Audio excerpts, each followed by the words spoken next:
Good afternoon, Chairman. Well, good afternoon, everyone, and welcome to the Pension Board meeting. Cheryl, would you carry out the roll call to determine who's present at the meeting, please? Yes, certainly, Chairman. So if members could just confirm they're present when their name is called. Roger Buttery. Yes. Here. Kim Camack. Yes, I'm here. Jerry Taunton. Yes, here. David Vickers. Yes, I'm here. Councillor Whittington. Yes, I'm here, present. Thank you. Chairman, the following officers are also in attendance. Andrew Crookham, Executive Director for Resources. Lisa Darville, West Yorkshire Pension Fund. Eunice Gardner will be joining us from the West Yorkshire Pension Fund, but he's going to be about half an hour late. And we've got Claire Mackey, Accounting, Investment and Governance Manager, Joe Ray, Head of Pensions, and I'm Cheryl Evans, Democratic Services Officer. Thank you, Chairman. Well, thank you for that. Could I just welcome Lisa Darville from West Yorkshire Pension Fund. Lisa, would you like just to say a few words of introduction? I'm conscious that you weren't introduced this morning at the Pensions Committee, but it would be good to know a little bit about you, please. Yeah, hi everyone. I've recently taken on a new role at West Yorkshire Pension Fund that's been created, which is a client relationship manager. So working alongside and hoping to give more things for the clients that we're taking on. So that will be Lincolnshire, but as well as the 2 London boroughs that we have. I've worked at the pension fund for over 30 years. So I've got hopefully a lot of experience with the pensions, and this kind of furthers that and helps me do a different role and something that I'm looking forward to doing. And so we'll be engaging on the Pensions Committee and Pensions Board going forward. Right, thank you for that, Lisa, and welcome, and we look forward to working with you. Thank you. Just in terms of how we go forward, I think it would be helpful if you could mute and turn the video off when you're not speaking, everyone. Otherwise, we get a lot of interference. So the first item, apologies for absence, Cheryl. Thank you, Chairman. I've not received any apologies for absence, but I've noticed that Jerry's got his hand up, so I don't know if he wishes to speak. Jerry, did you wish to speak? Jerry, you're on mute. Gosh. This is Simon Firth attending. I was just wondering who Simon was, that was all. Unless I apologise if I should know that. No, that's fine. Simon's here from our IT department and he's here to support the meeting, just to make sure everything runs smoothly. All right, thanks, Cheryl. Cheers, thank you. All right, thanks, Cheryl. Item 2, declarations of members' interests. Any member got anything to declare? Mr. Chairman? Yes, Mark? It's my regular disclosure, Mr. Chairman, that my wife is in receipt of a pension from the local government from this pension scheme because she used to be employed by South Kesteven District Council. Thank you, Mark. Anything else? Yeah, Roger, it's Jerry. Normal declaration. My wife is a deferred member of the Lincolnshire Pension Fund. Thanks, Jerry.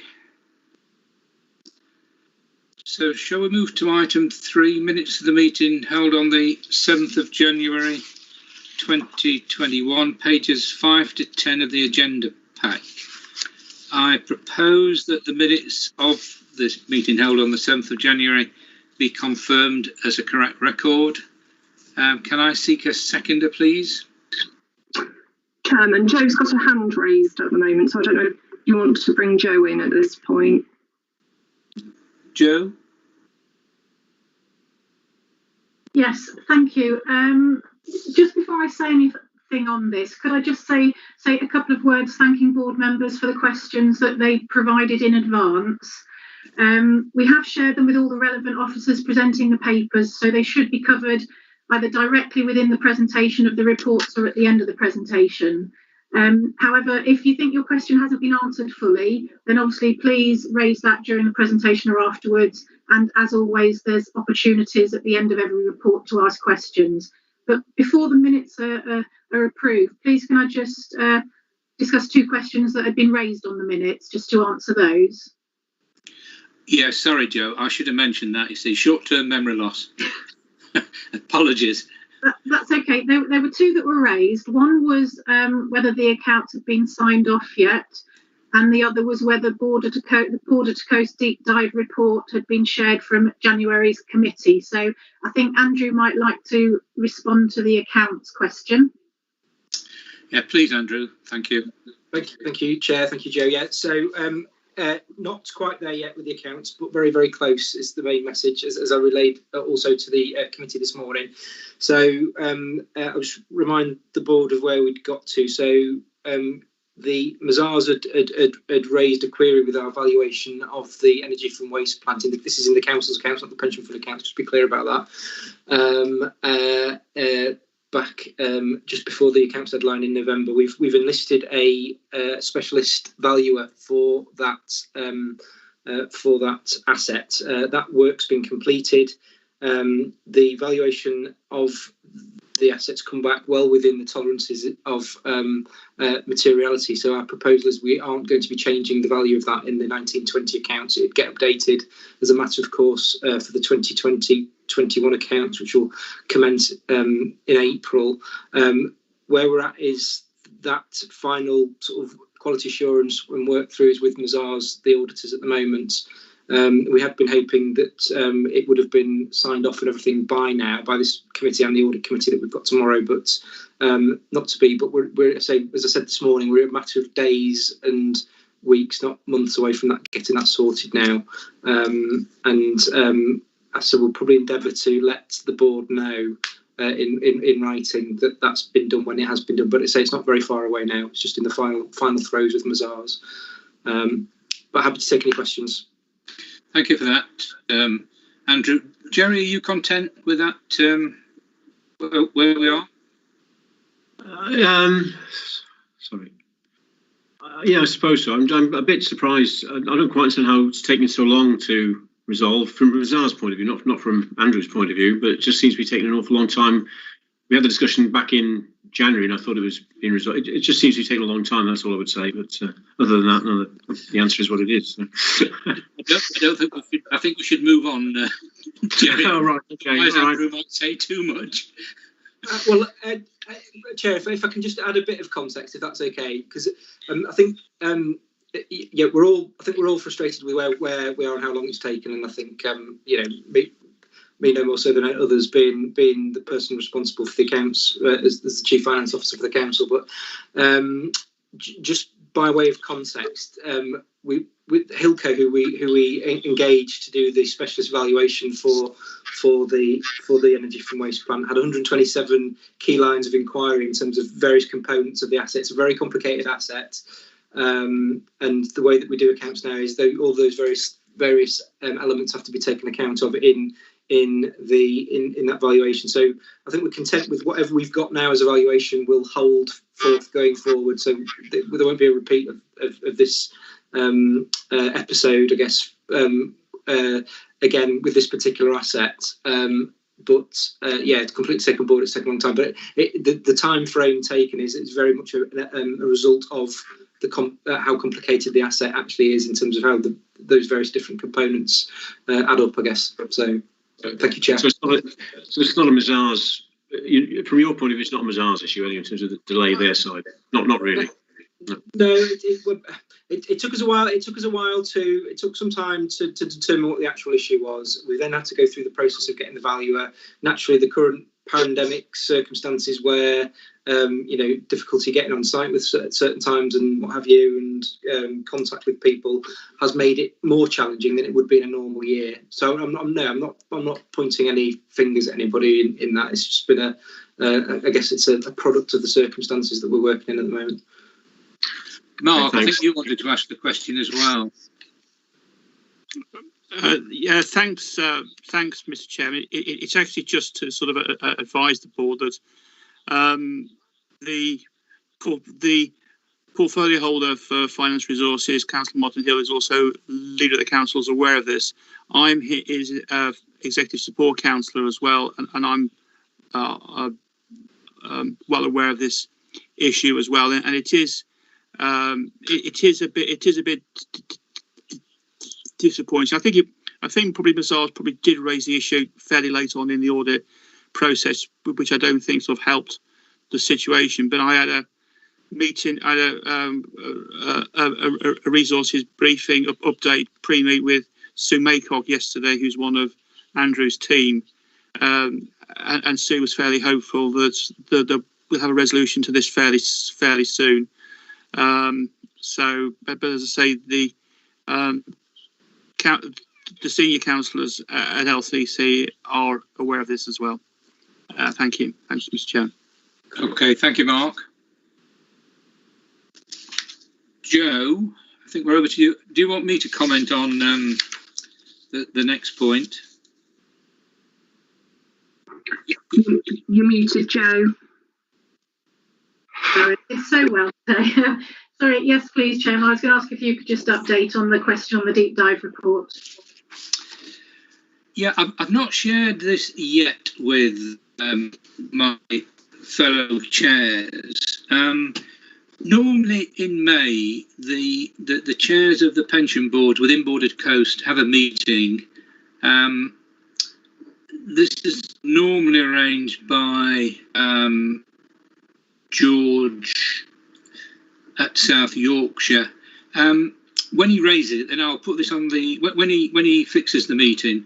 Then I'll put this on the agenda and circulate the report. But I just thought I'll wait until we actually arrange the main meeting, if that's okay, Jerry. That's fine, Roger. Yeah, I was just wondering what had happened. That was all. Yeah, thanks. Thank you. Yeah, don't worry. I will not forget it. I intend to share it with them. Okay, thanks. Okay. Anything else on the minutes before I ask for a seconder? If not, I propose that we confirm the minutes of the meeting held on the 7th of January 2021 as a correct record. Can I have a seconder, please? Don't all speak at once? Yes, Roger, I will second that, yes. Right, seconded by Dave. Thank you. Can you all turn on your cameras? Because I think Cheryl needs to see that we're all happy with that at this point. Yeah. Yep, so if you could just show by raising your hands that you're in agreement with the minutes. Dave, Yep. can't see your hand. All right. Thank you. That's unanimous, Chairman. All right, thank you. So shall we go on to item 4, the Pension Fund Update Report, which is, Joe, I think you're going to introduce this, please. Yes, thank you, Chairman. So this is the standard quarterly paper, and there's just a few areas that I would like to highlight on there.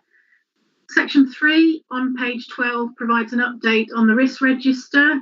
The only red risk that had been on there was due to the economic uncertainty over Brexit being removed. That's now been taken off. As I mentioned, it would be back in January, so we currently have no red risks on the risk register. Section 5 on page 14 updates the committee on the progress of the Good Governance Review that the Scheme Advisory Board commissioned. Hymans Robertson were appointed back in 2019 to undertake the research into this project and provide recommendations to the Scheme Advisory Board. As part of that research, a large number of key stakeholders in the LGPS were interviewed. I was one of those, and workshops were also held to gather information on current governance arrangements and also areas identified for improvement. Previous reports on this have been brought to the board, and the final report and action plan that's been sent to MHCLG are attached to appendices C and D. There hasn't been any additional consultation at this point with Hymans or Scheme Advisory Board on these reports. The key areas where Hymans have added further clarity to a report are highlighted at paragraph 5.3. And once the MHCLG have considered the report and the action plan, then they will consult with stakeholders on the proposals for implementing this, which will then be shared with the committee and the board for discussion and response. Section 6 on page 15 brings the completed Pension Regulator Annual Public Service Governance Administration Survey to the board for your information. Most of the information was completed by the chairman of the board, and additional clarification was sought and provided by WIPF for some of the more technical areas, such as the cyber security and the complaints. There have been some questions raised about the response, which is attached to Appendix E, specifically covering the average training time of 30 hours and how that was arrived at, why the preparation for the pension dashboard is expected to be left as late as possible, and on the question on the perception of the TPR, why we didn't agree that they were respected, with a response being given of neither agree nor disagree. As these were areas that the chairman completed, Chairman, could I please ask that you might like to comment on those questions? Yeah, thanks very much, Joe. In terms of the average training, I actually had a look at what I put, and I'd put 25 hours, and so I don't know. I think 30 is a reasonable figure. In fact, I think, Jerry, look, it's not a scientific calculation. I looked at the hours that I did in the year, and I suppose had a guess at the others. We came up with a figure of 30. In terms of what would be the norm, the pension regulator expects at least 25. So I think we, if anything, I reckon we're probably more than 30 if we did a very detailed calculation, because I know that I did a lot of hours last year, and it's an average figure. So that's the answer to that one. Jerry, do you want to come back on that one, or are you content? No, it's fine. It's useful to know the 25 is the sort of TPR's requirement, if you like. I was just wondering if it was a set target specifically. That was all. So that's fine. Thanks. Yeah. No, TPR said CPD minimum of 25. But as I say, I think we actually, as a pension board, Lincoln should do far more than that. And maybe I understated the figure of 30. In terms of the pension dashboard, yeah, I was responsible for that because, I mean, this is a personal view, Jerry, but I think that the pension dashboard is going to be a long time coming along. And quite frankly, there is so much going off in the pensions world at this point in time that, and Guy Oppenheimer might not like this, but the pension dashboard is kind of one of my lowest priorities. And also, if you look at the workload facing West Yorkshire Pension Fund, particularly in terms of, say, McLeod as a case in point, well, we're going to surely prioritise McLeod over the pension dashboard. So I suppose this was a personal one from me, that I felt that pension dashboard lower priority than everything else that's going up in the world. Any views, Jerry, or anybody else? That's fine. I mean, I don't mean to be rude, Roger. But I guess is that a question for Joe or Eunice in terms of their. I mean, I guess they'll set the priority on that rather than us, in a sense. It's an administration question, I guess, isn't it, for the WIPF, I suppose. Yeah, I understand I understand what you're saying. Absolutely, totally agree with that in terms of other priorities taking precedence. Yeah. Well, Joe, and I noticed that Eunice is back. I mean, do you agree with me or disagree? Would you like to speak first? Because I do kind of agree with you, Roger, and I also think there'll be a lot of changes along the way as they decide on the final form for the pensions dashboard, and I think the timetable will slip. But I don't know if you'd like to add anything, Eunice. I will, Joe and Chair. Yeah, so Jerry, you're right in terms of that the work will be falling on administration in terms of the impact it will cause us. Roger's right that obviously there's be other priorities in terms of McLeod, etc.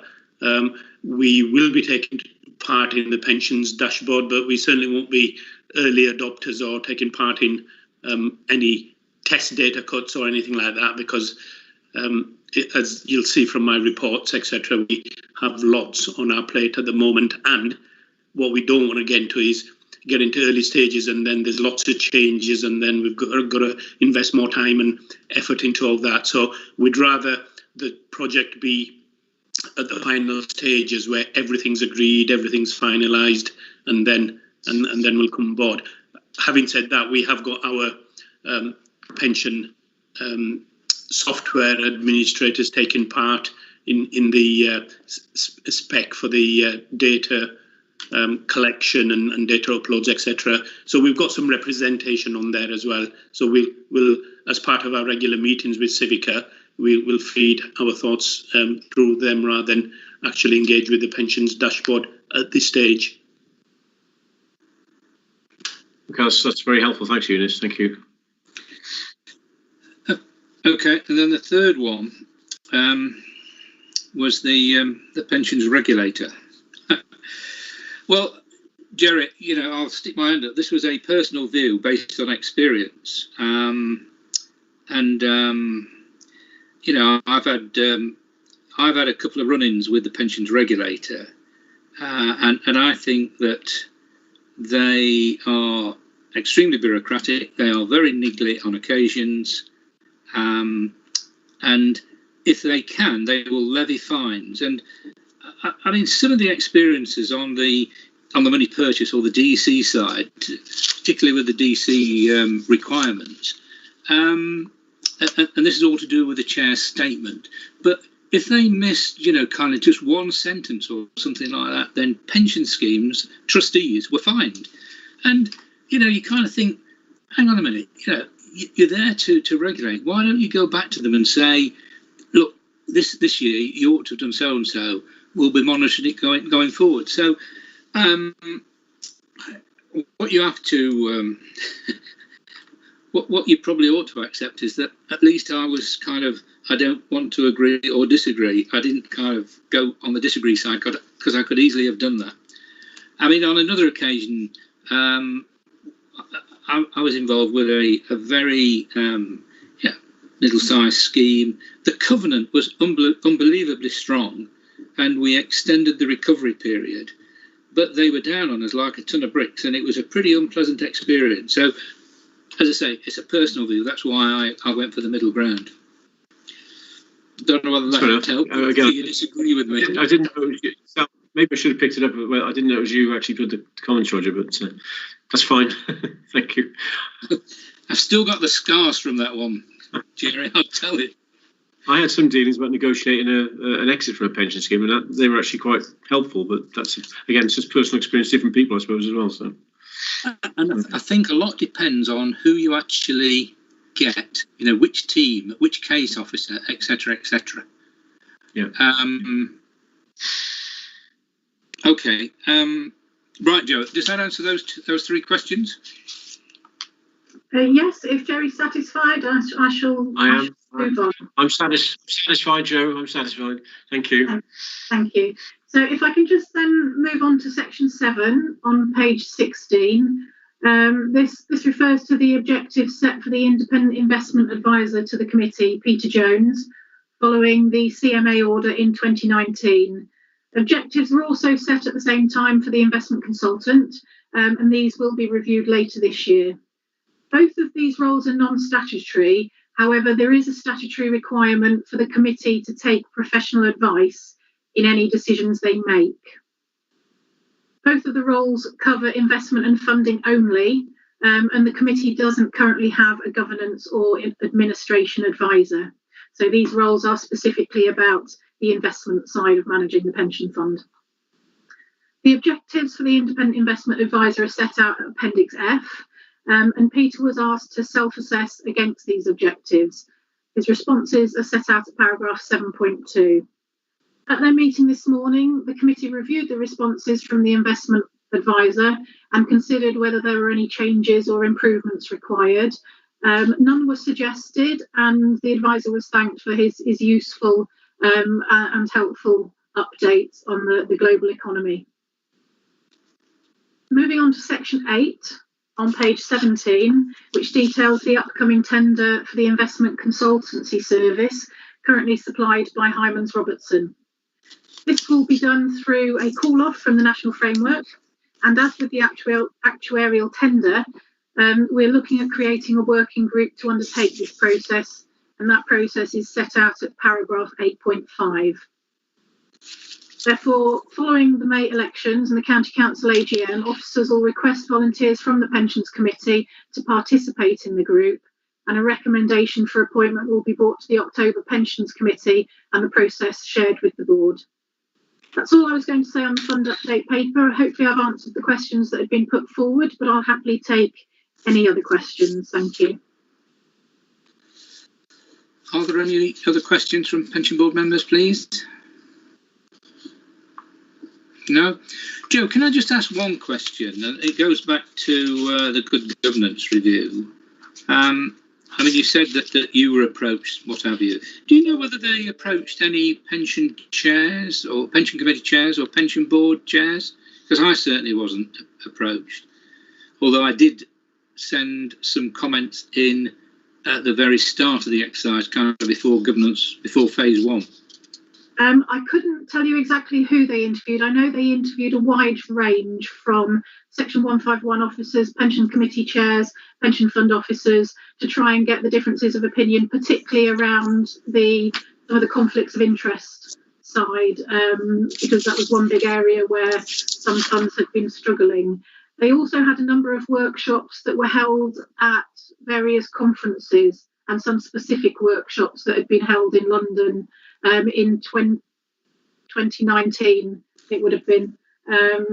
So I don't know the exact number of people that they did discuss this with, but it was a very wide group of stakeholder representatives that were asked to comment.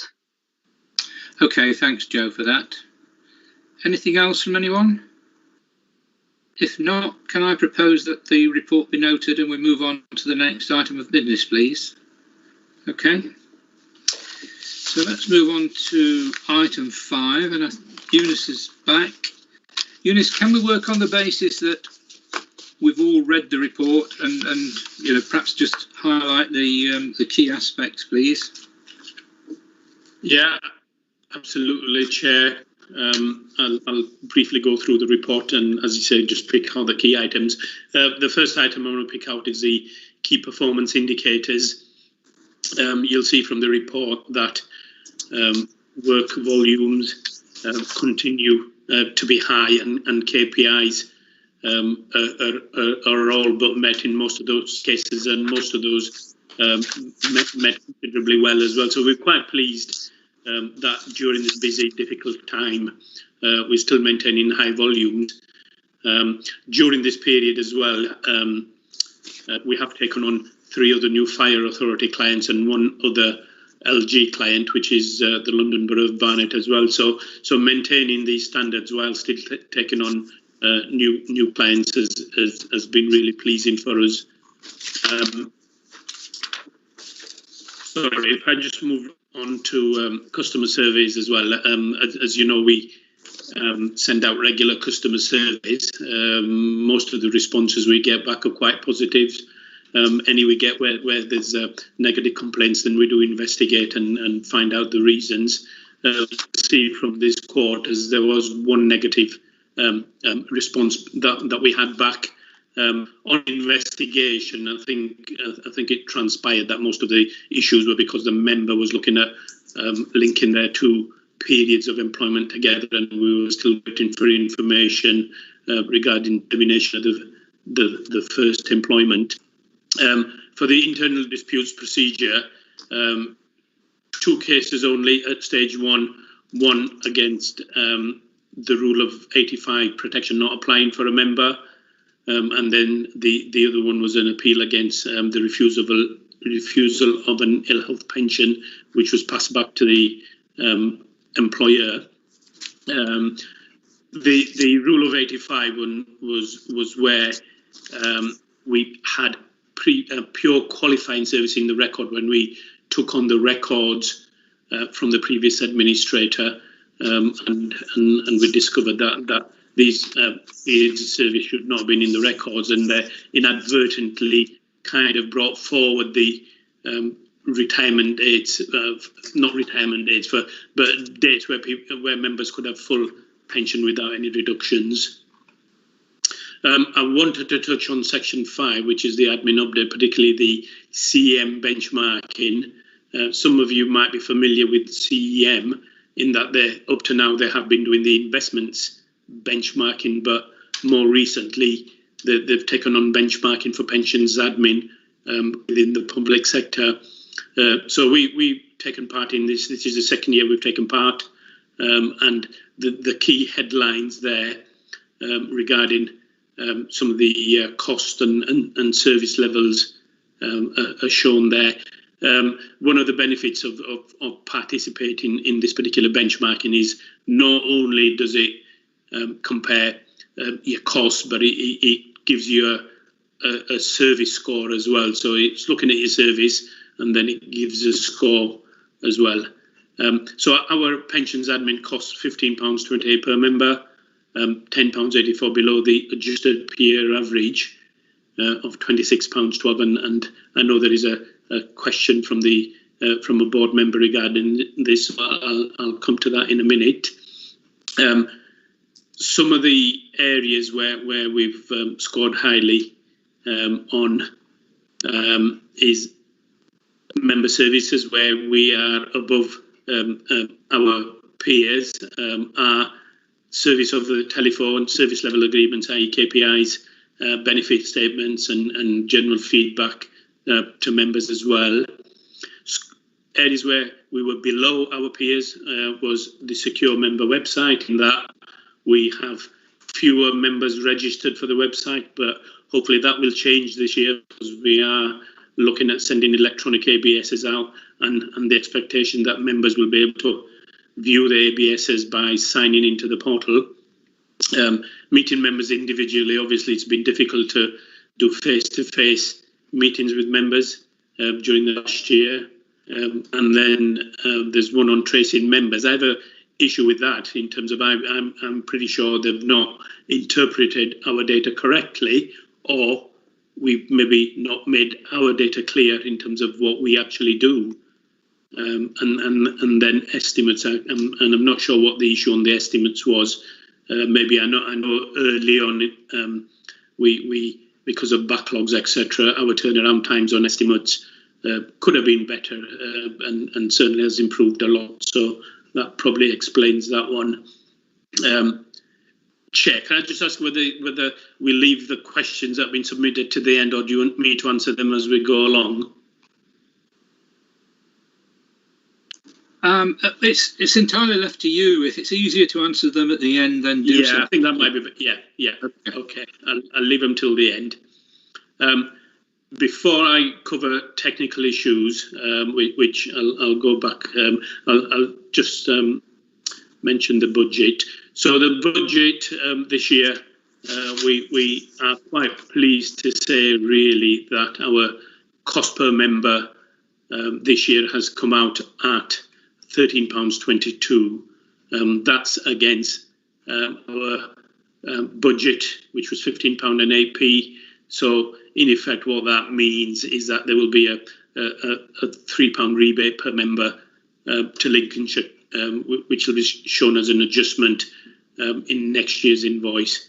So that's quite pleasing to report, really, to say our costs have been lower than that. But there are reasons for that, and again, I'll cover that in one of the questions. So if I go to the technical update, and again, I'm just going to, rather than go through the whole, I'm just going to pick out key issues. And one main one really is the exit cap. I'm sure pension board members are aware that this piece of legislation came in November. It caused lots of issues for us and across the LGPS sector, because the LGPS regulations weren't amended. So we were out of sync in terms of what we're expected to do and legally what we could do. So it was a difficult period, and we made lots of changes in terms of our working practices, etc. We got in touch with the employers as well to ask employers if they had any retirements that might breach the exit cap, to let us have them in good time before November so that we could do all the calculations. And obviously some employers brought the retirement date forward as well to avoid any exit cap breaches. Fortunate to say really that these regulations have now been disapplied, and effectively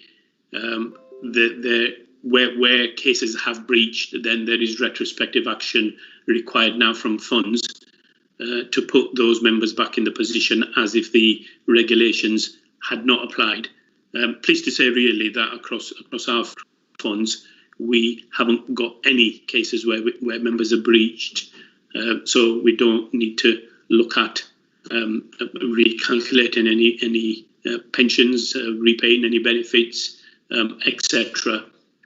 But the regulations disapplied only from 12th of February, and it's that period between 4th of November 20 to 11th of February 21 that where retirements have happened. That's the period where pensions need to be adjusted or other actions need to be taken. The government has actually said that this is not gone away. They will be looking at reintroducing the exit cap in some format or other later on in the year, we believe. So there is. It's not. We've not got away with it entirely scot-free. There will be further action coming. Hopefully, it may make it easier to administer. Hopefully, the regulations, LGPS regulations, will get changed first, and therefore we know exactly what we're doing rather than having to worry about breaching other legislation or members maybe even potentially taking action against us for applying the exit cap. Next year's pensions increase for pensioners will be 0.5%. Not a great deal, but because obviously inflation is low, and the 0.5% increase is based on the CPI increase from September in the previous year to September last year. I'm not going to mention pensions dashboard because we've covered that. So lastly, just to look at McLeod. McLeod, as we know, is underway in terms of starting to look at what actions are required. We are in the process of sending templates. We've agreed a template. The Scheme Advisory Board have issued a template to that for pension funds to use. We've agreed as users of the Civica pension software to tweak that template a little bit, put a bit more information in there, and then we'll be extracting data, pre-populating as much as we can on the template and sending the template to all our employers to complete. Obviously, the issues for employers, it won't be straightforward for employers as well, because potentially going to cover a period of 8 years and trying to find out changes in hours, breaks in employments, etc. And that won't be easy for a lot of employers because the information will come from payroll. Some employers will have changed their payroll providers. Some employers, some payroll providers will probably not kept the information for that period. And then we've got issues. We've got issues for people that have left as well, transferred out, etc.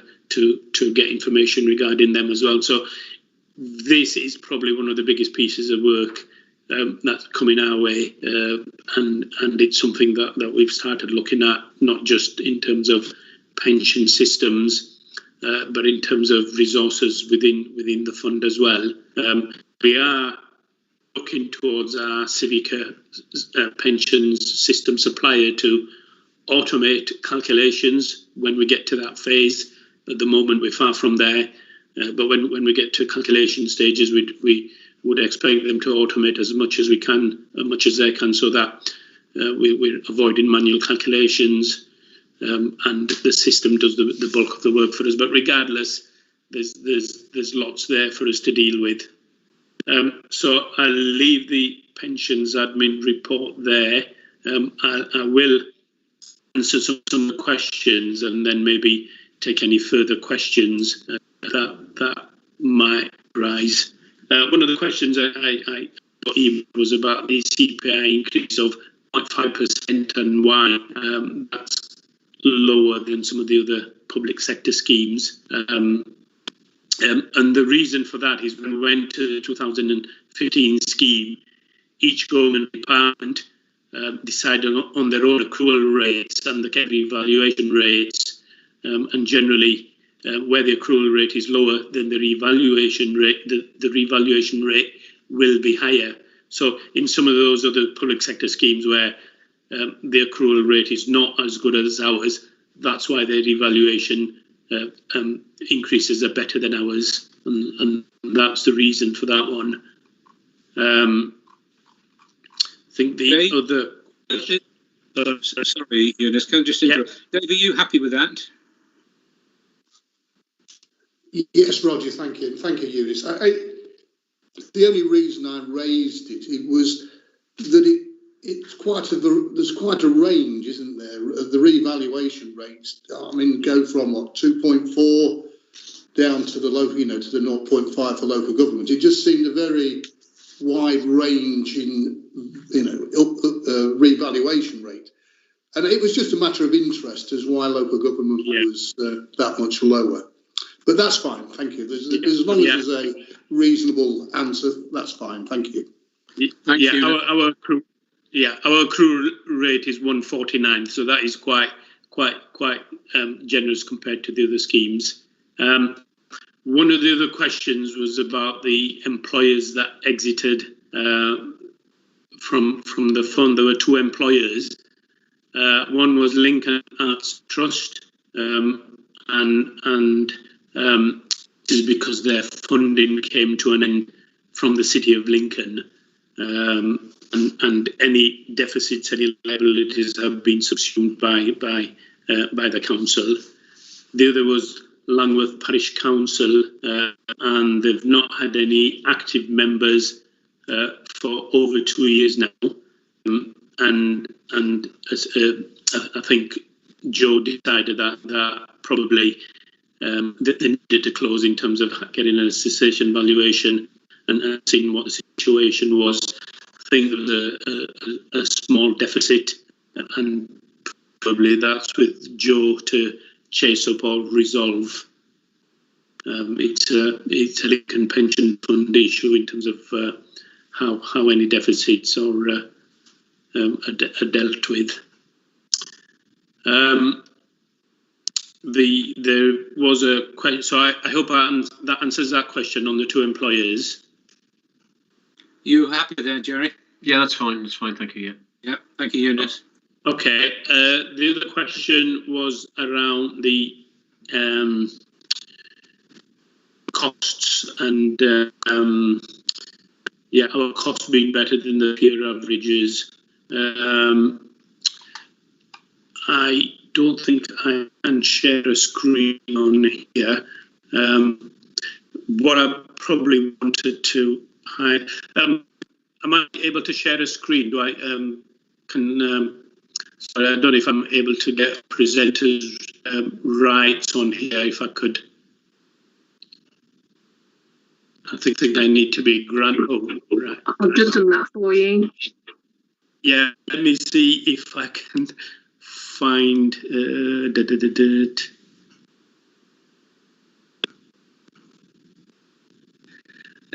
It's okay giving me the right now. I need to be able to know how to use it. I'm not sure I can see. Well, Eunice, if it's a problem, how's about perhaps doing an email after the meeting? If it's I'll email the particular page, but I can talk through it. That's fine. Rather than waste time, so I'll talk through it. So really, the peer group that we're part of consists of some of the big local authority pension funds, and it also includes private sector, and the private sector schemes being some of the big ones themselves. So we've got BT Pension Scheme, Royal Mail, Railways Pension Scheme, Tesco, and the local authority pension schemes compare very favourably to the private sector. So whilst our costs are kind of £10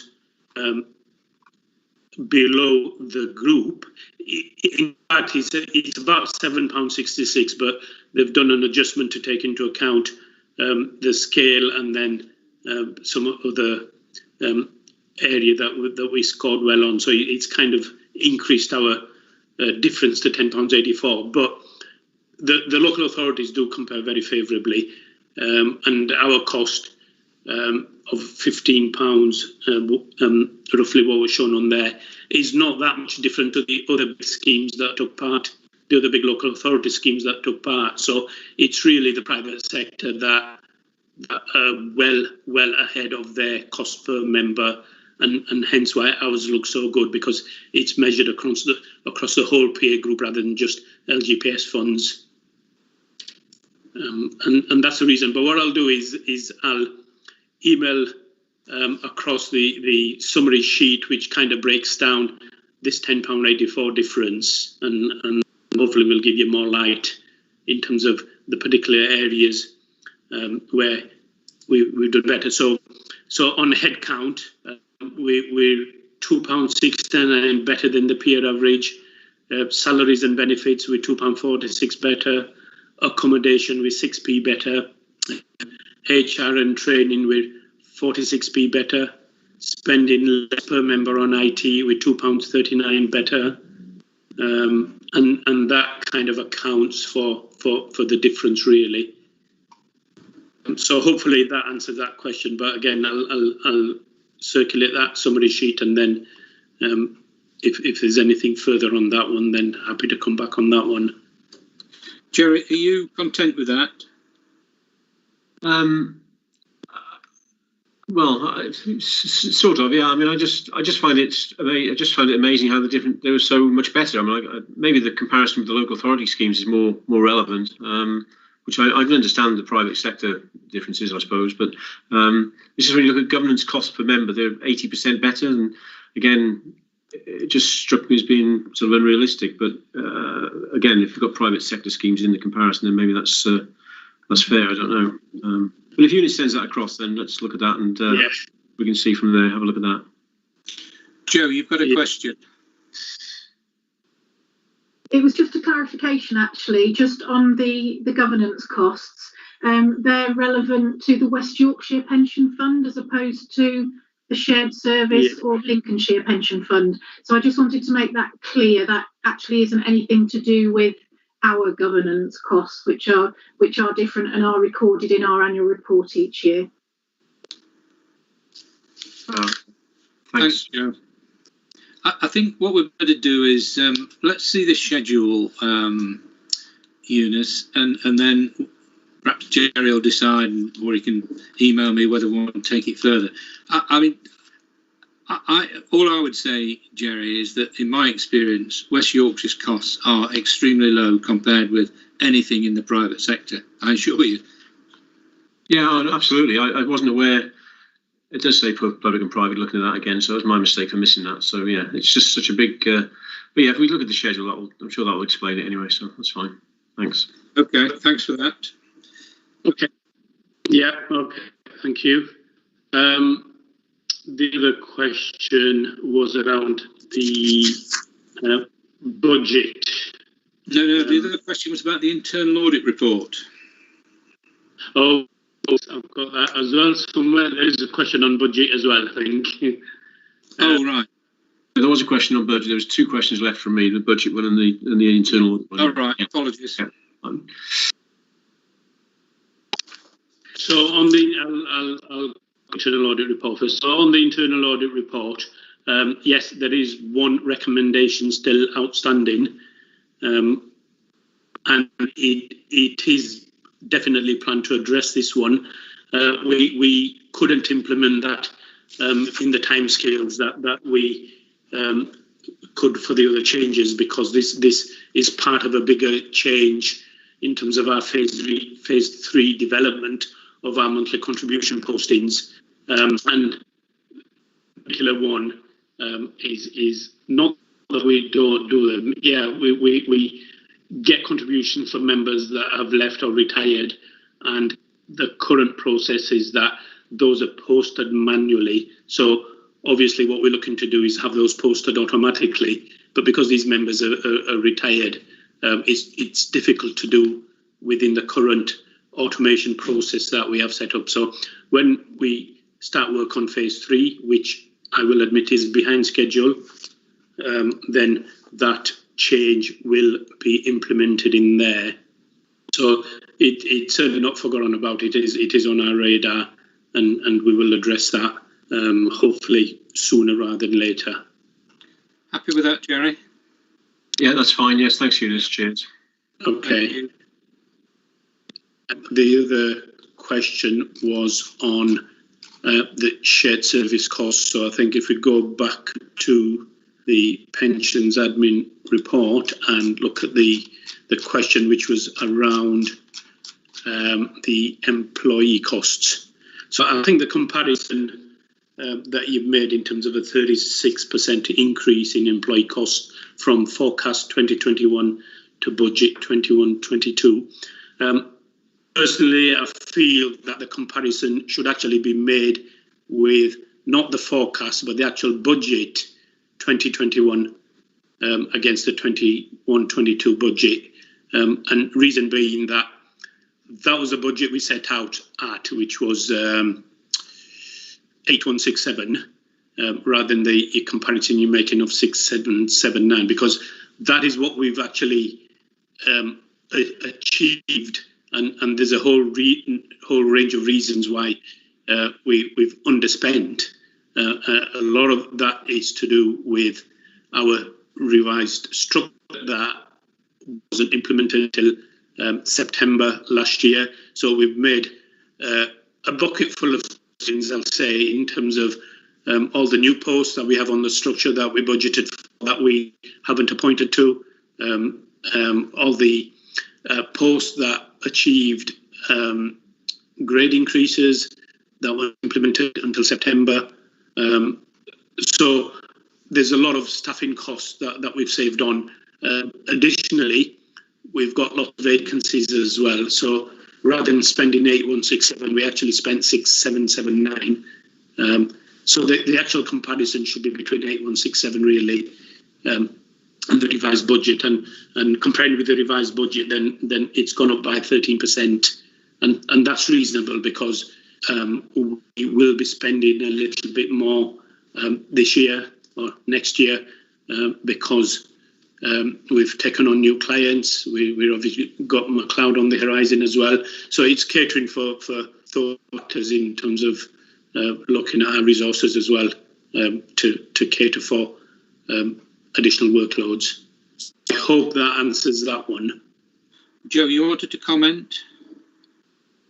Again, just a clarification, please. Although it says shared services budget, actually that budget shown is for all of WYPF, not just the shared services element. So it's not solely the cost that we will be apportioned part of that charge. Thanks, Joe. Are you happy, Jerry? No, I don't. People used to use this in my company, budget to budget. I mean, at the end of the day, Eunice, you've made those savings this year. All those savings will. I understand there's an increase with, obviously you've got vacancies that need to be filled potentially, and McLeod and all the other admin. But you have to go from your actual to your budget, not your budget to your budget, because the budget is out of date now, really, isn't it? So, if you've made the savings this year, you'll make those savings again next year, presumably. Maybe the budget's out of date. I don't know. It's.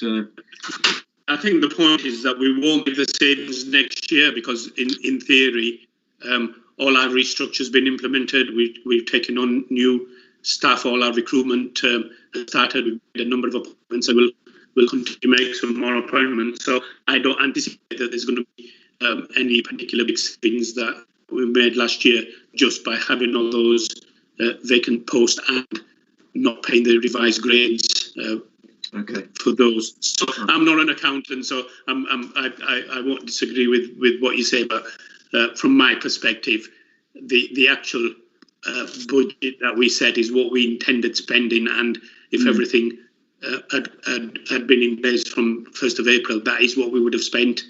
So next year, we won't be reducing any jobs. So all these new jobs, new grades, have already been implemented, and new positions will be filled.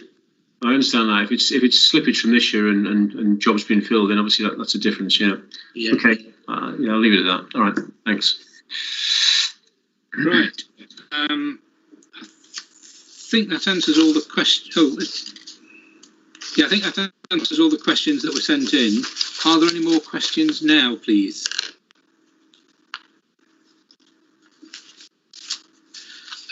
In that case,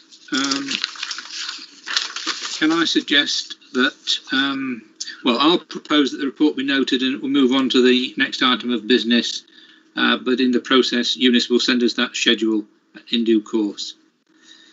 Everyone content with that? Yep. Let's move to temporary bank accounts then, Eunice, which I guess is item 6. Yeah, thank you for that.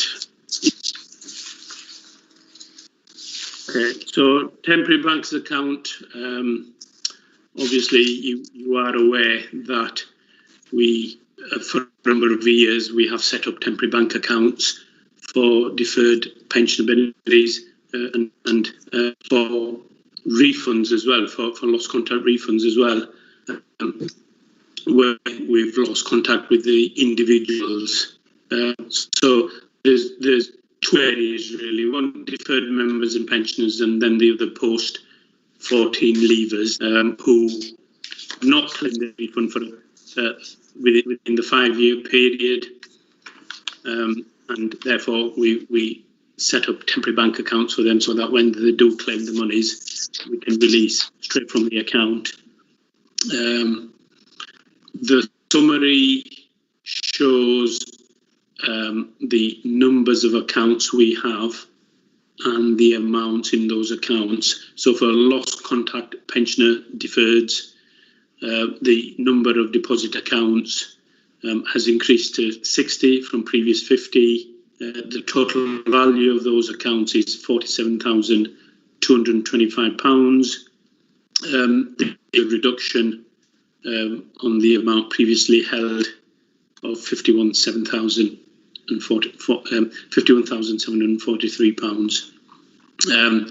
For the post-2014 refunds, that gone up considerably from 87 to 201, and the amount held in those accounts is just over £26,500, up from £6,000. As you know, we do trace the members, or attempt to trace members, particularly where we've gone and created bank accounts for those, and I'll answer any questions that's been submitted on that. But it is, in conclusion, really, it is the last resort action that we take after all attempts have been made to locate the members. So that's my report before I move on to the questions. Yeah, unfortunately my computer I'm on, I managed to work out how to share my documents, but my drive, might be able to send it to if you just be a little bit patient with me. Fine. Well, alternatively, Eunice, you could perhaps send an email with, if you like, the bandings, that sort of information, because I was the one who requested quite a bit of this. Yeah. And I mean, it just concerns me that there are pensioners or deferred pensioners out there who clearly don't know they've got this entitlement. I don't know whether some of them are £5,000 or £10,000 or what have you. I mean, in the last item, you suggested that the tracing service that you employ is very good. But then I look at this and think, well, it can't be that good because we've still got 60 credit balances that we've not found homes for. So that's my concern. And, I'm just worried about it just seems grossly unfair that there's money there, but it's not being matched with the person who's now retired. Yeah, but if you send the details over. Yeah, it's a fair point. The tracing services, and there are a number of tracing services out there. Unfortunately, they won't trace everybody because it really is difficult to trace everybody. And particularly with deferred pensioners, we do struggle.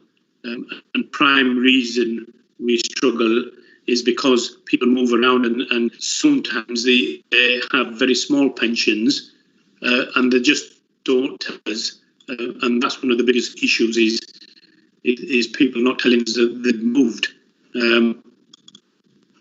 My worry, I have another worry on this, is that when we start sending out electronic statements,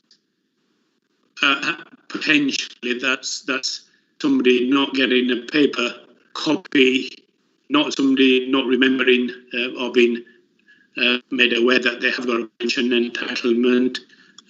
So it could well be that we may get more lost contact members. I hope that's not the case, but I suspect that might be a consequence of not being able to.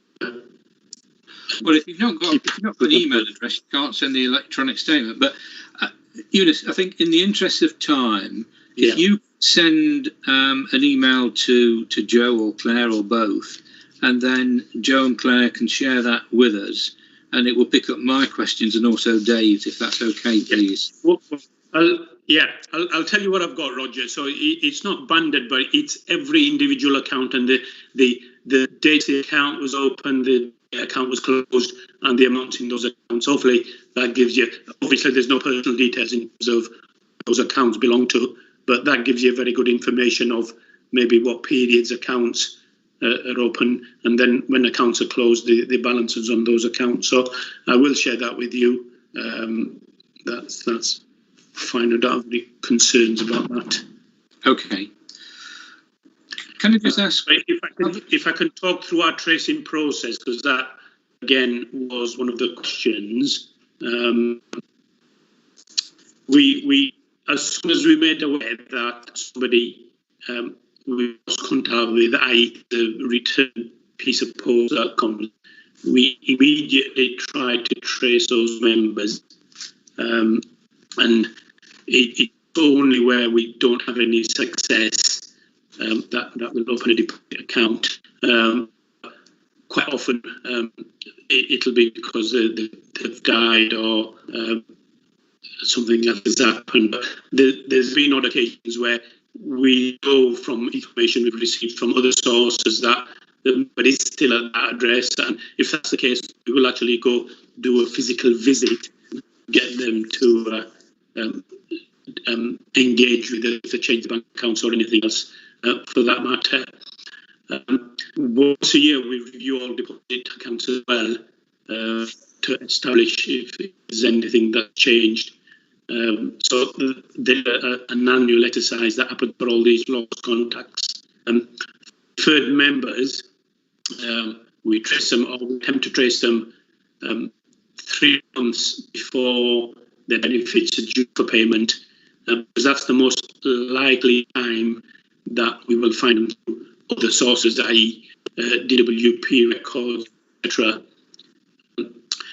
At the onset, we don't attempt to trace every account because some of the money is in the accounts, and you'll see that from the account balances information I send you. So the amounts in the accounts are really, really small. And we charge for trying to train members. I think it's a £25 cost for trying to locate members where we've lost contact with those. So we do have an extensive procedure in trying to trace these members. But, it's not foolproof in terms of we don't trace everybody, and hence the deposit accounts. But once the point maybe to make is that once we've opened deposit accounts, it's not the end of it. We just don't leave accounts open and do nothing. We will still continue at least on an annual basis to try and trace these members. Well, as I said, send the information over, and I'm sure Joe and Claire will share that with the pension board members, and we can ask further questions, or you may satisfy us. Yeah. Okay. So, are there any other questions on this item, please, or can we move on? No questions. Mr. Chairman. Sir, is that Mark? Hello, Mark. Yes. Hello. Sorry. Yes. Over to you, Mark. Sorry, I've got a bit of a dodgy connection. In terms of temporary bank accounts, in terms of the sort of tracing process, I know that there's a website that people can access if they believe they've got dormant bank accounts that's sort of run by all of the banks, and you just sort of enter the details of which bank you think you might have dormant accounts at. Is there anything similar for the pensions industry that if you think you've got pensions unclaimed or whatever, is there a similar? There is. There is.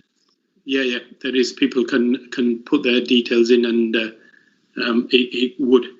I can't remember whether it's a particular or not, but if they've got a pension entitlement somewhere, there is a website they can search. Right. Okay. Thanks, Eunice. Thank you. Thanks. Right. If there's nothing else, can I suggest that we note the report and we move on to the next item of business? Everyone happy with that? Silence is golden, so I assume yes. So item 7 is the employer monthly submissions update, which Claire, would you like to introduce this report, please? I will, thank you. This is the standard quarterly update on late and incorrect employer submissions, and the report today covers the third quarter of 2021. The number of late payments and data submissions are set out in Table 1, which is on the top of page 112. And you can see these are analysed between late payments of cash contributions, late submission of the supporting data, employers who submitted both late payment and data, and then where the cash and data have been submitted on time but are incorrect, or the contribution rate which the employer is paying that does not agree to our records. As you can see, generally there are very few employers who pay late contributions. The area of poor performance remains the submission of data, which goes right down to individual member level. During the third quarter of the year, we started with a large payroll provider experiencing trouble submitting those contribution data returns. During the quarter, the fund has been actively engaging with that payroll provider and also the associated academy employers to try and improve their compliance. We've made good progress during the quarter, moving from the payroll provider making the majority of the late submissions in October, which was 14, and November 22, to them just submitting one late return in January. We've been able to agree a revised process with the payroll provider, and it's hoped that this will help them maintain their improved performance. Details of individual employers' late returns are set out at Appendix A. If we move now to the top of page 113, Table 2 sets out the number of fines which the fund has issued during the quarter, and you'll see that there have been 4. I'm very happy to take any questions on the report now. Thank you, Claire. Any questions? No? In that case, Thank you very much, Claire. Thank you. Can I propose that the report be noted and we move on to the next item of business, please? Okay, thank you. And that is item 8, which is the Lincolnshire Pension Fund Policies Review. And I think this is you, Joe, please. It is, thank you, Chairman. This is the annual review of the key policies of the fund, covering the investment strategy statement, the communications policy, governance compliance statement, breaches reporting policy, and the code of conduct and conflicts of interest policy. All of the policies are attached as appendices, and any areas updated are set out in the document. As you can see, there are very few updates that have been required across these documents this year. The main change is to the Code of Conduct and Conflicts of Interest policy at paragraph 12, Appendix E, where clarification has been added to separate out where the requirements of the board and the committee are different. And this is due to the regulations covering conflicts of interest for the board and the committee being under 2 different acts. For the board, it's under the Public Service Pensions Act 2013, and it's the Localism Act 2011 for the Pensions Committee. In addition, the other main change is a reference to stewardship responsibilities that's been added, because this is a growing area of interest across the LGPS and across all pension schemes. So we've clearly specified that that is something that needs to be considered within people's conflicts of interest. 2 policies missing from the review are the funding strategy statement, which is covered at item 11, and the stewardship code statement, which will be brought to the board later this year once it's been updated and produced to meet the 2020 code requirements. I'll happily take any questions on those policies. Thank you. Thank you, Joe. I think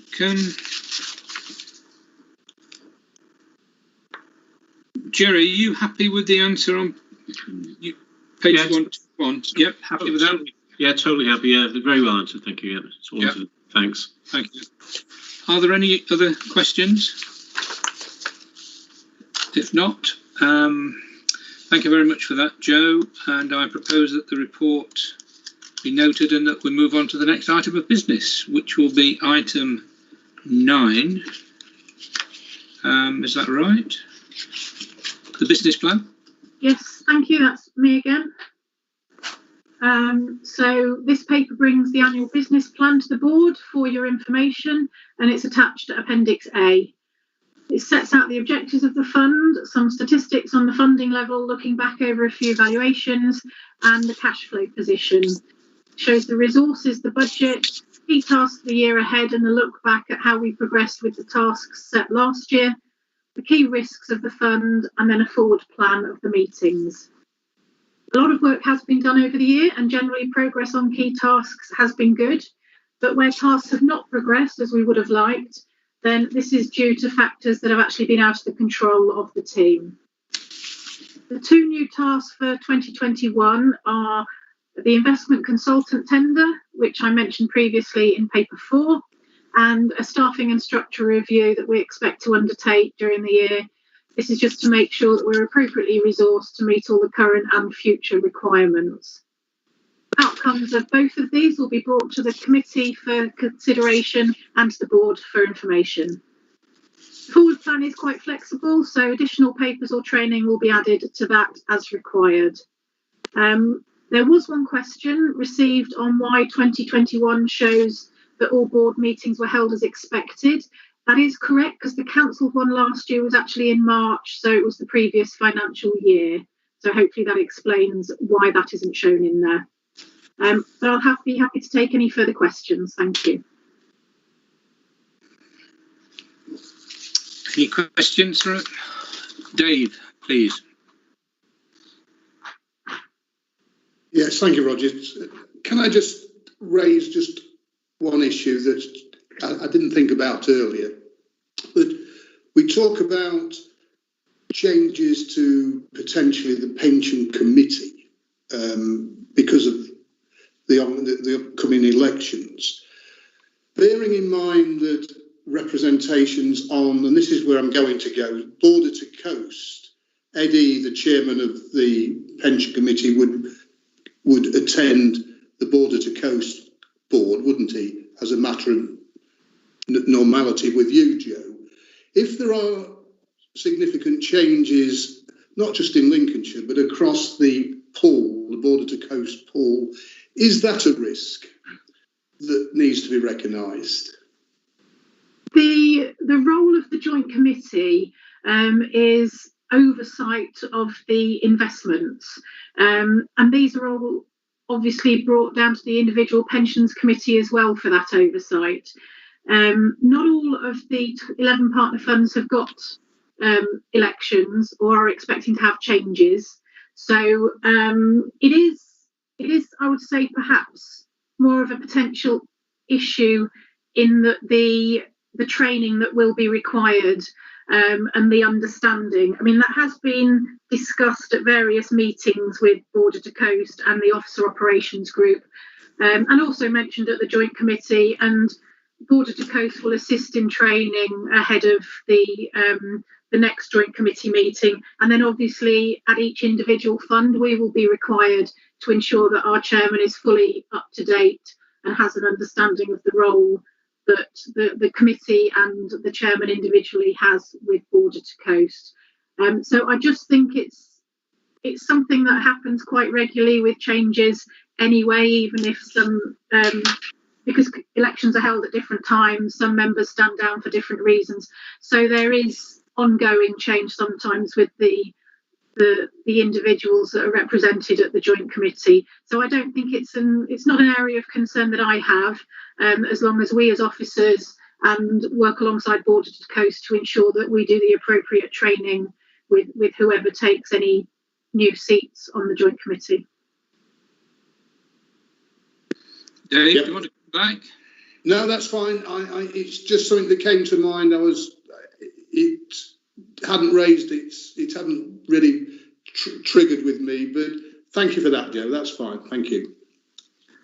I mean, Joe, just to add to Dave's comments, I guess that was an item that I thought that Hyman's might have addressed in their good governance reviews. In that, you know, I mean, I recall, I think at the last election, didn't Lincolnshire County Council lose 7 out of 8? 7 out of 8 county councillors represented, and 8 out of 8 the election before. Yes. Really? And it was discussed in the good governance.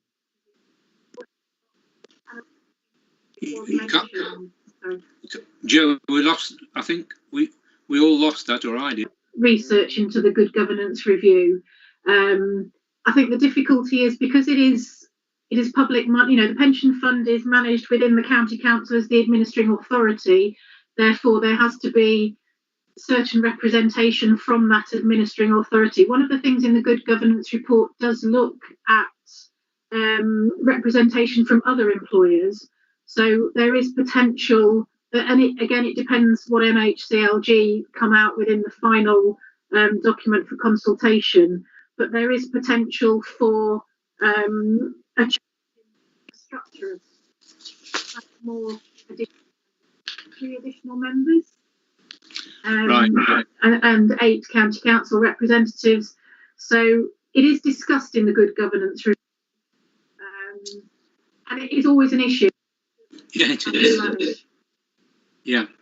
Okay. Thanks, Joe. Dave, I think you. Do you want another question? No, sorry, Roger. My hand's still up. It wasn't meant to be. It is actually. Yeah. How do I take it down? No, ignore it. Ignore it. Okay. Mark, you've got your hand up. Yeah, thanks, Mr. Chairman. Yeah, it's really, I guess, just to come back to this sort of issue that potentially, I think Joe's mentioned that for the 2 previous county council elections, in effect, Joe's almost had to deal with a brand new pensions committee. I thought that it would may have been, flagged as more of a risk and a concern. Joe, how long do you? I know this is probably a bit of a difficult position, but how long do you think it sort of takes a new committee to kind of get back up to speed with with stuff, because, obviously, within the 4-year term, if it takes them a year, 18 months to get up to speed, there's not a great deal of time left before they potentially might be off the committee again. No, that's correct. I think it's very much down to an individual that gets appointed onto the committee, because some do have previous background. For example, the current chairman was an IFA, so has brought a large amount of investment knowledge to the committee. Others have backgrounds perhaps in accounting, so understanding the year-end accounts process, etc., and the annual report, that's very helpful there. I think there is now a mandatory minimum level of training that we do require from any new members. It was always there with the pension board. That is now also a requirement within the pensions committee, and that will be firmed up within the guidance that comes out from MHCLG on the good governance report. I think that is a guarantee that will be firmed up. I think the other thing that we've done to try and assist is agreeing investment beliefs with the committee, so that anyone coming in can see the thought process that is put into why we invest, how we invest, so that there's some continuity there. It was an interesting discussion earlier today about an investment and the fact that elections were coming up and was it the right time to make it. However, the pension fund has to continue making investments, because we need to pay the pensions over the long term. So I think it's about having the structure in place for training, for assistance, having the right professional advisors, and having the right appropriately qualified officers in place. And as long as the pensions committee is a section 101 committee and requires bodies from the administering authority to sit on that, I think all we can do is manage it as best we can. But it's difficult to say how long it takes somebody to get trained up, because it's a world that's constantly evolving. So I'm regularly learning new things. So I don't think you ever actually get there where you fully could say that that's it, that there's nothing more you need to learn. Yeah. Thanks, Joe. Also, all you can hope for really is a lot of the present members are re-elected and are happy to serve again. And my fingers are very much crossed. Are there any other questions, please? If not, I propose that the report be noted and we move on to the next item of business, which will be item 10, and that's the annual report and accounts 2021, review of accounting policies. And I think that's over to you, Claire, please. It is. Thank you very much. So this is the first report to the board for the 2021 annual report and accounts. And the report today covers the changes to the guidance used to prepare the accounts as set out in the Code of Practice and in the Accounts and Audit Regulations. The report then goes on to propose accounting policies which will be used to prepare the financial statements. So if we look first at the changes to the Code of Practice, 2021, these are mainly around presentation of information within the accounts, and these are to align our reporting with that set out in the Statement of Recommended Practice for Pension Funds, so in the Pensions SORP. This changes the presentation to the main investment asset notes and also requires further detail to be added into the investment management fee disclosure. These changes are required for 2021, but also to the previous year disclosure, which will be adjusted as part of the accounts preparation process. The Accounts and Audit Regulations were out for consultation when this paper was put together. The Ministry for Housing, Communities and Local Government have now issued amendments to these regulations. As anticipated, the date for issuing draft accounts will be before the 1st of August, and the date for final publication and completion of our audit will be the end of September. And the Pension Fund will work with the County Council and our external auditors to publish accounts to match these deadlines. The final section of the report looks at the accounting policies that the Fund will use in preparation of the financial statements. And because there have only been minor changes to the guidance, we have only had to make minor amendments to the accounting policies that we'll use. These mainly update wording to enhance the clarity of the policies that we have in place. Of particular note is a clarification around the valuation for financial assets, making it clear that for those assets where valuations for 31st of March aren't available, initially at that date. These will be considered during the accounts preparation period and the audit period for inclusion in the accounts. And we're currently having discussions with our external auditor about how best to implement this for 2021. And I'm very happy to take any questions anyone has on the report. Thank you very much for that. Are there any questions?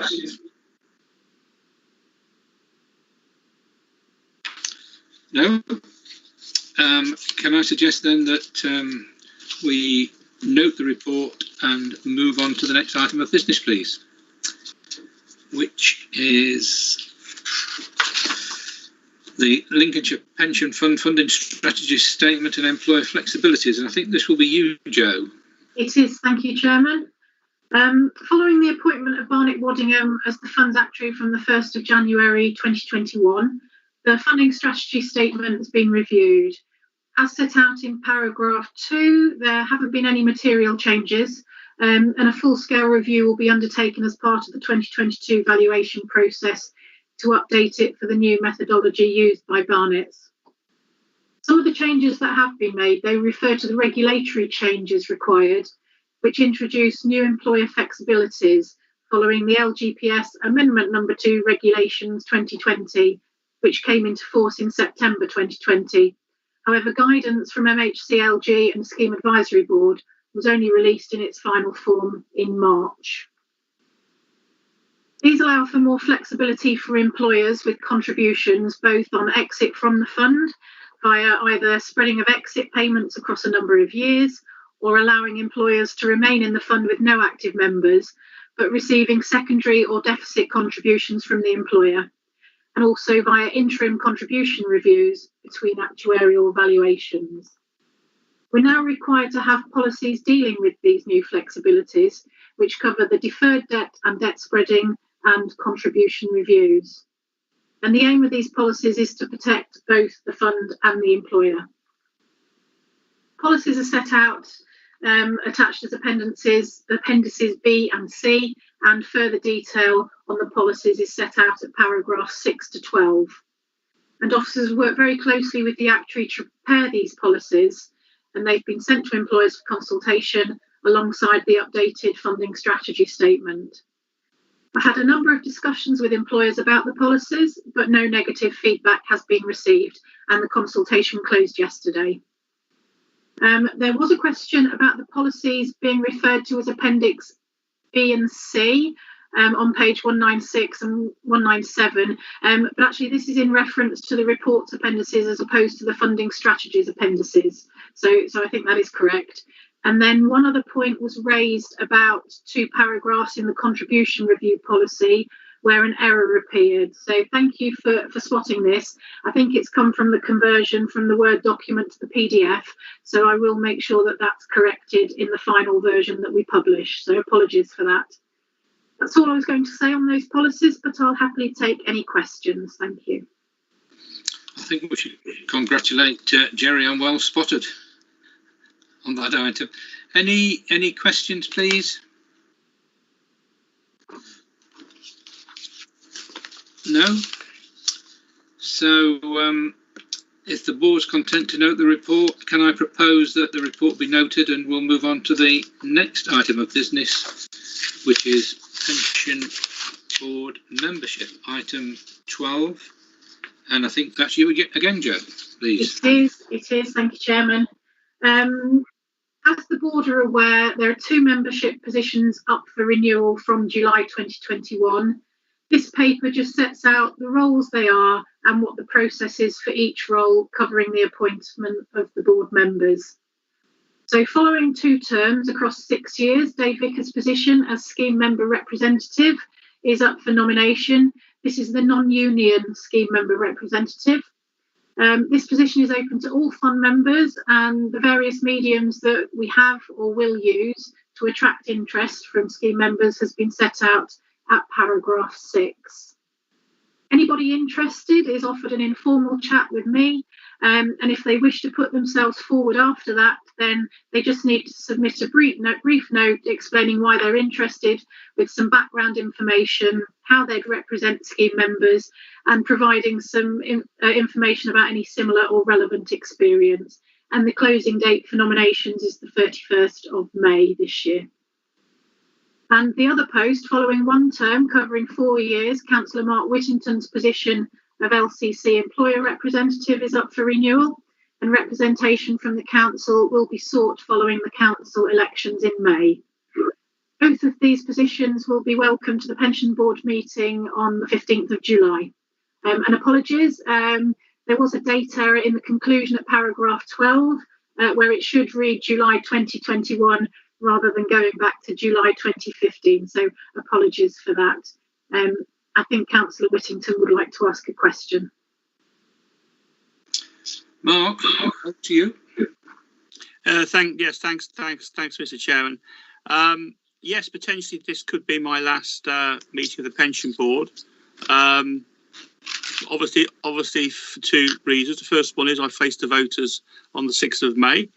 And if I am reselected, I guess it then depends on what the views of the leader of the council are then as to who would the Pension Board representative be. My position is, and I'll make it known both to the board and also to the leader, if I am successful in the election on the 6th of May, I will certainly put my name forward again for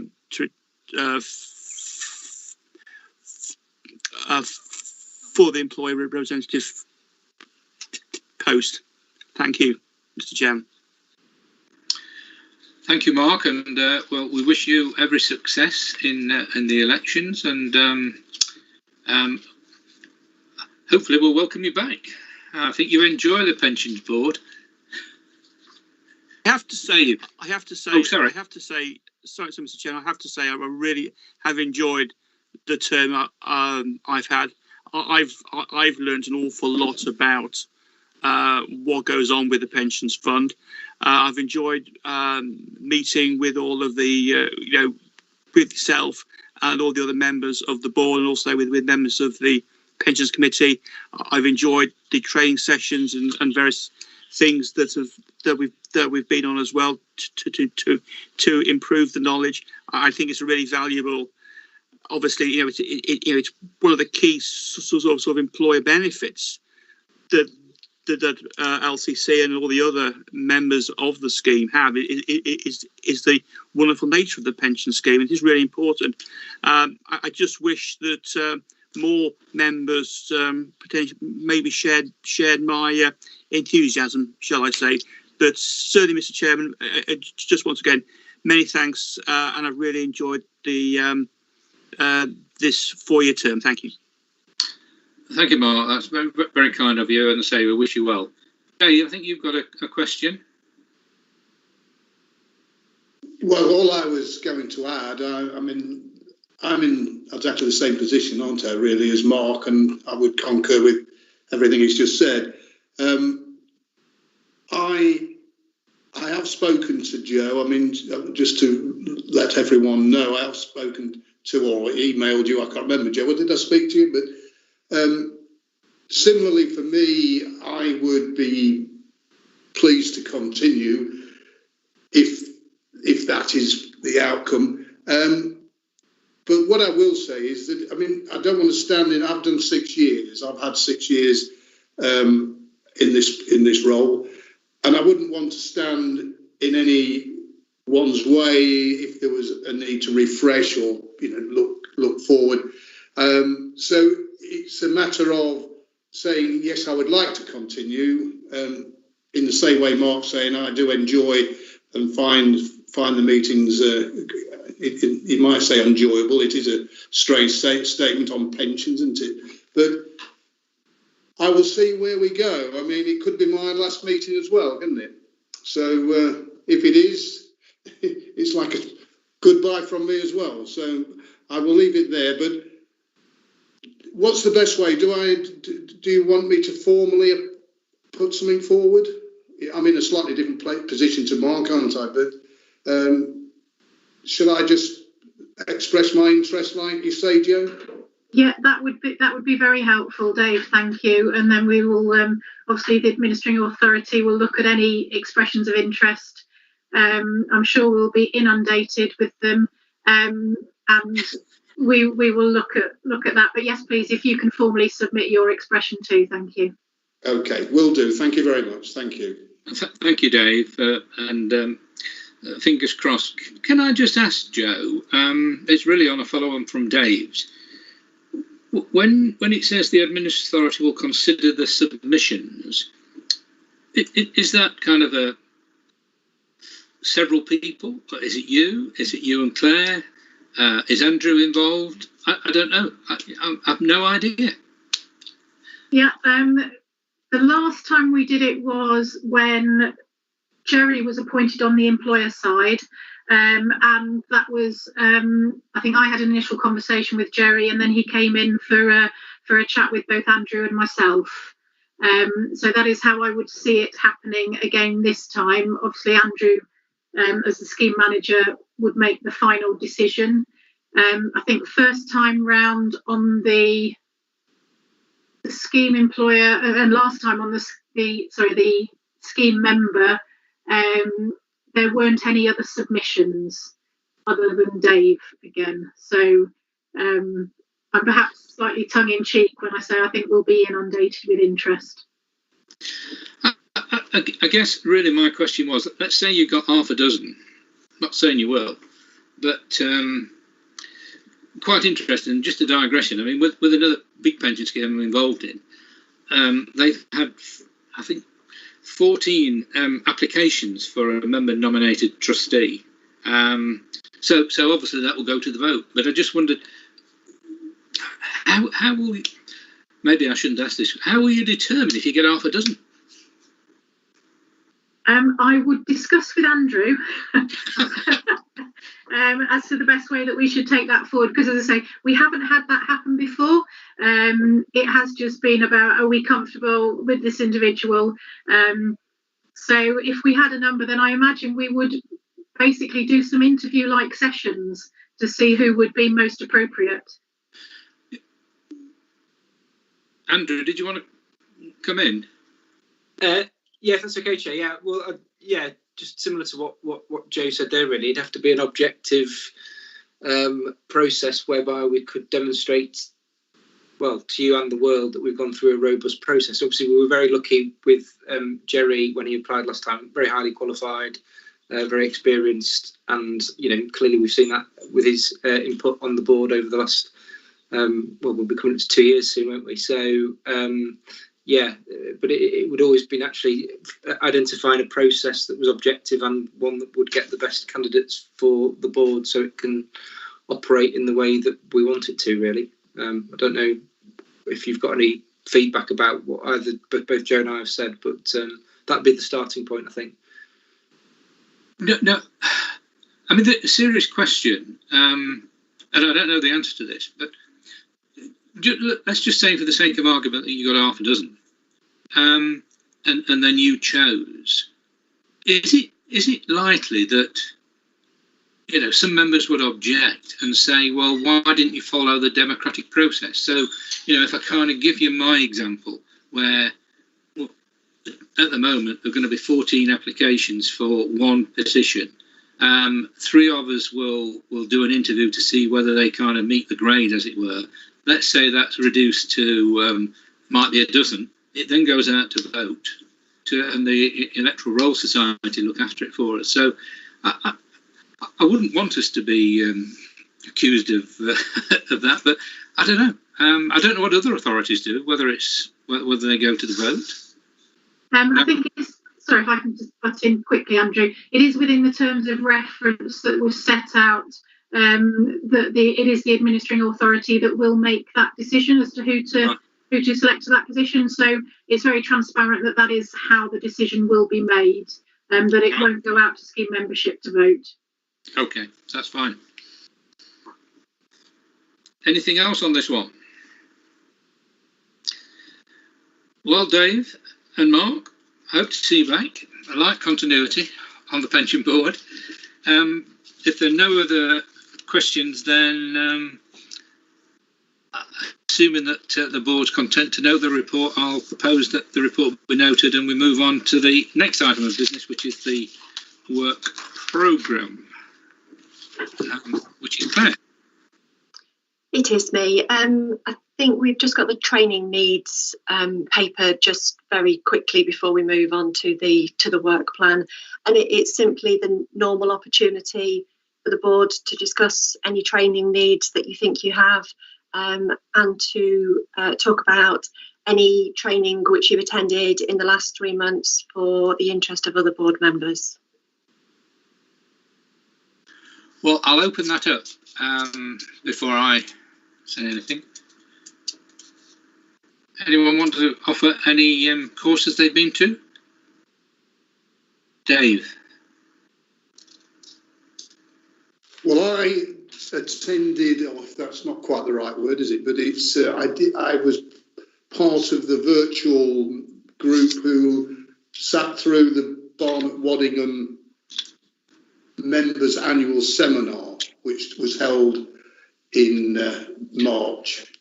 It was I would normally attend in person, where often the networking is as interesting as it is the content of the meeting. But I think it was 4 hours, four and a half hours of really being brought up to date with sort of current issues, if I may say, which at the time I attended, the 95k cap was all but still there, but was being revoked.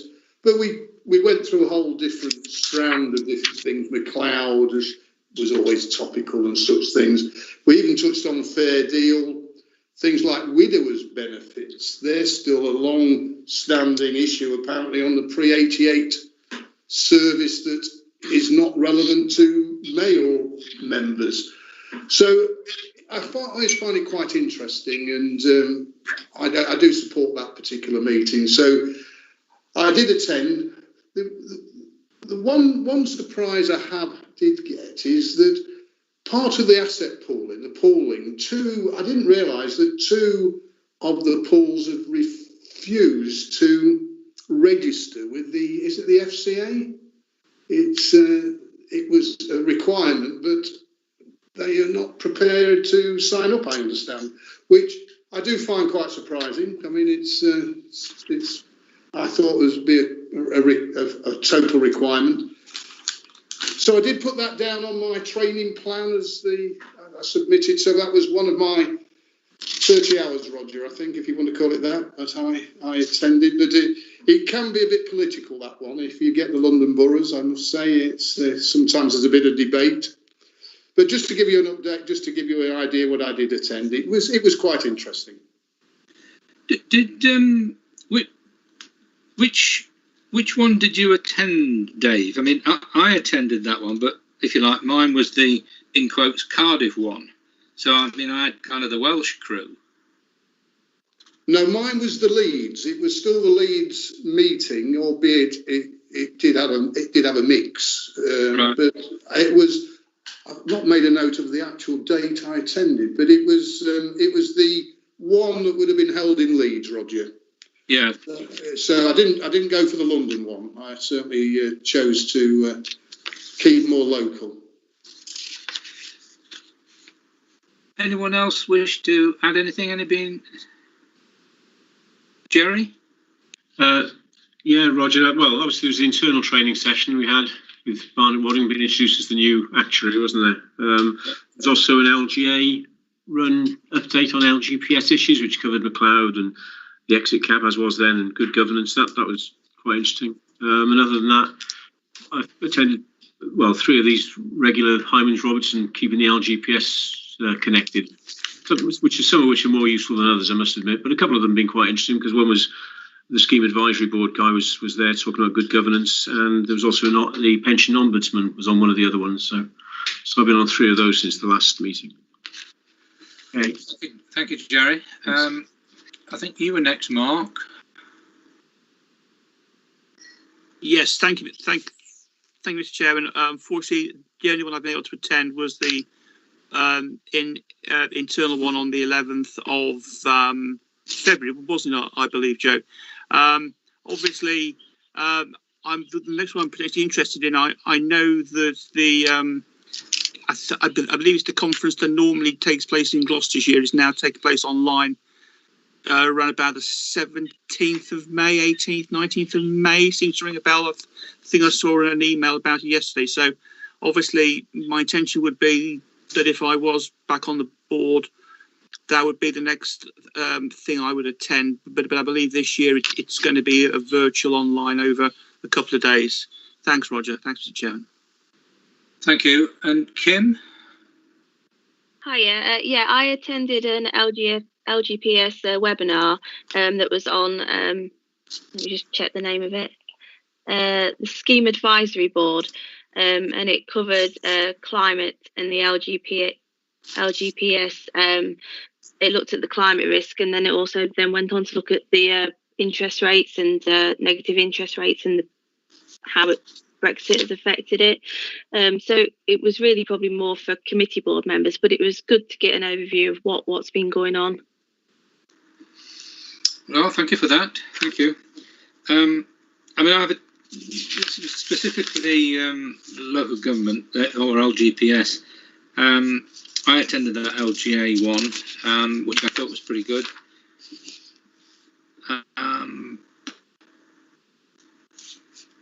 Barnet Waddingham of I think. When was the valuation training? What date was that, Joe? Can you remind me? I'm just pulling it up on the calendar. Was it the 11th of February? I think it was, yes, it was 11th of February. Yeah, I attended that. I have to say, I found the two guys pretty hard work, and what disappointed me was that they got some interesting material at the back, and we didn't get to that. Like Dave, I attended the SIT for Barnet Waddingham one, and I've attended a section, this room 151 LGPS quarterly webcast, which I found quite interesting. Anything else from anyone? No, in which case, so item 13, I'll get it right this time. I propose that the report be noted and we'll move on to the next item of business, which is the work programme, Claire. Apologies for that. Thank you very much. So this is the normal opportunity for the board to discuss the future work plan. So the current work plan as it stands can be found at Appendix A, and looking forward to the next meeting, it includes the normal quarterly items of the fund update, admin update and employer monthly submissions. It's also got the twice yearly update on the pensions regulator data scores. The July meeting will also cover the annual review of the pension fund risk register, and we will present the draft annual report and accounts for 2021. In addition to these items, we'd also like the board's views today on whether you would be interested in seeing and being able to comment on the fund's quarterly RI activities. From the March meeting, this information has been separated out into a standalone report from the fund update report, and so that was seen just at the committee this morning.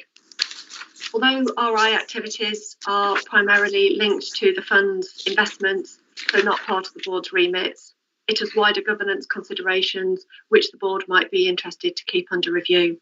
So we'd welcome your thoughts as to whether this is something you would like to become a regular item on your agenda. Are there any views from board members there, please?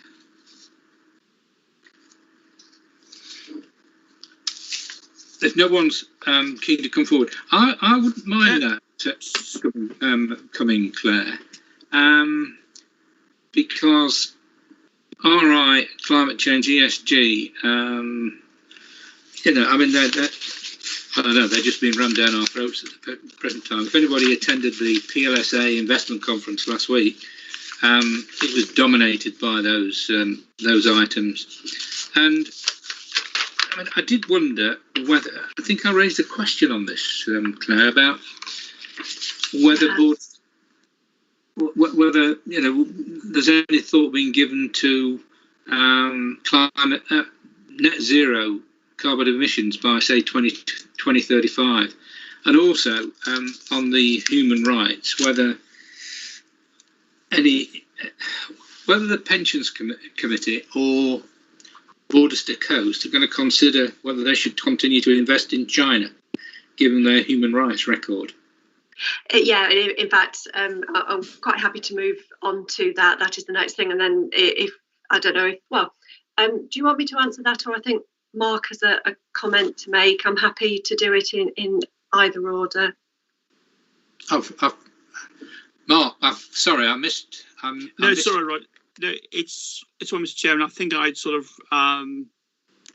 it was when you was started to talk about ethical investing, that I wanted to share something with you. A lot of councillors, we are now starting to receive, and we have received in the past, a number of emails from environmental, from members of the public who are concerned with environmental issues. They do tend to be sort of standard stock emails that are sent on behalf of organisations such as Friends of the Earth, and all the all the member of the public has to do is then just add their respective councillor's name to it. So it's a standard letter that goes round. But I know that we have received them in the past, because I know that when we have received them, they tend to come in phases. You know, a number of councillors will receive them, and we always go back to Joe or for a sort of I was going to say the party line, but for we know what you mean, Mark. a suitably worded response back, because it certainly is, and certainly around investment in certain countries as well, I think is also coming more and more into the public into the public mind as well. So I think these are issues that aren't going to go away. In fact, they're probably going to become more and more prevalent over the next few years. So I think that's a very useful thing that perhaps the board going forward could look at. And to my second point, Mr. Chairman, if I may, is potentially, if the board has got 2 new members for its meeting in July, I'm just wondering if the possibility of maybe Joe and Claire doing some kind of training before the July meeting, if there are any new members. Thanks, Mr. Chairman. Thank you, Mark. I mean, certainly we can happily and very easily bring the responsible investing information to the board each quarter. And yeah, if there are new board members, there will be training offered to them in advance of them taking up their positions on the board and attending that first meeting in July. Okay, thank you. Did you want me then just to come back to those 2 questions relating to net zero carbon emissions and investing in China and Hong Kong? The response is, at the moment, it's no to both of those, but the RI policy is discussed annually with partner funds, so it will continue to develop and change over time. As it stands at the moment, the policy doesn't have blanket exclusions or sectors of the market that managers can't invest in. However, that possibility is considered each year as to whether funds would like Border to Coast to implement any red lines or exclusions. So it's very much, it's a developing area, but ourselves and Border to Coast are very much moving and developing with it. Thank you for that, Claire. That's very helpful.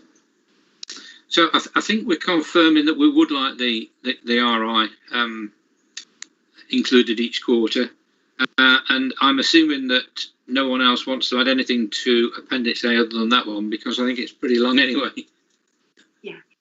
Yeah.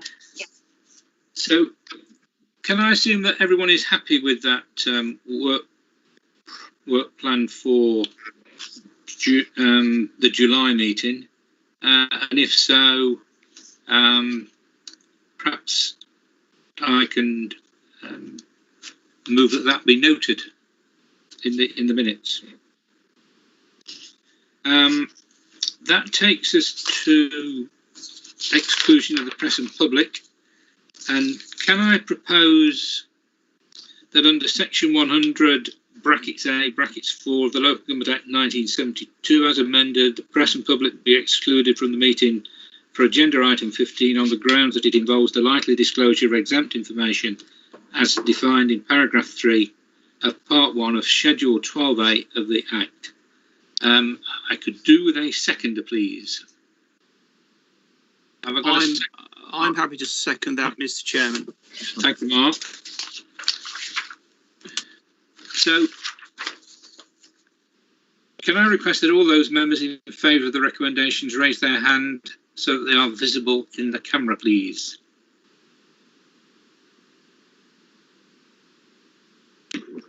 Just need Kim to turn on a camera. Thank you. That's unanimous, Chairman. So I'll just wait for the live stream to end and I'll confirm that's it.